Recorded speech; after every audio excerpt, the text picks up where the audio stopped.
ప్రతి ఉదయం ప్రభువుతో ప్రారంభం అనే ఈ కార్యక్రమాన్ని వింటున్న దేవుని బిడ్డలైన మీ అందరికీ మన ప్రభు అయిన యేసుక్రీస్తు నామంలో శుభములు కలుగునుగాక.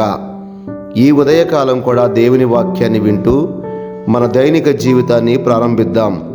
యెషయా గ్రంథము 40వ అధ్యాయము 29వ వచనము.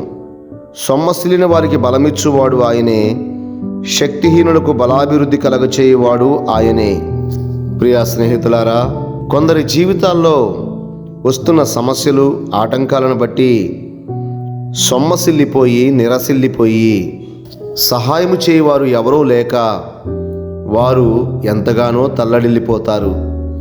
అటువంటి వారిని కూడా సహాయము చేసి నిలబెట్టి బలపరచువాడు ప్రభు అయిన యేసుక్రీస్తు వారు మాత్రమే.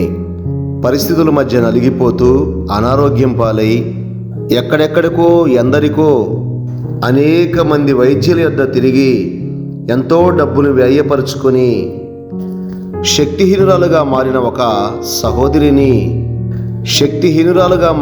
సహోదరి యేసయ్య అటుగా వెళుతున్నాడని తెలుసుకొని ఆయన వస్త్రపు చెంగును ముట్టి స్వస్థపరచబడి శక్తిహీనత బలహీనత తొలగించుకొని బలాభివృద్ధి నొంది ఎంతగానో దీవించబడింది.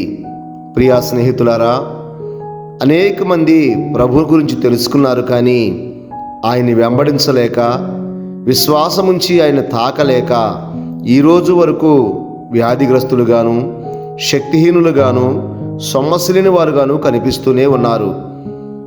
ఈ ఉదయకాలమైన ప్రభు పాదాలు పట్టుకొని ప్రార్థన చేయండి. ప్రభు మిమ్మల్ని స్వస్థపరిచి మంచి ఆరోగ్యంతో నిలబెడతాడు. సొమ్మసిలిన పరిస్థితి నుంచి విడిపించి, శక్తిహీనత నుంచి విడిపించి బలాభివృద్ధి కలగజేస్తాడు. చిన్న ప్రార్థన చేద్దాం. పరిశుద్ధుడైన మా కన్న తండ్రి, మహాగణుడైన దేవా, అనేకులకు సహాయం చేశారు, అనేకులను స్వస్థపరిచారు.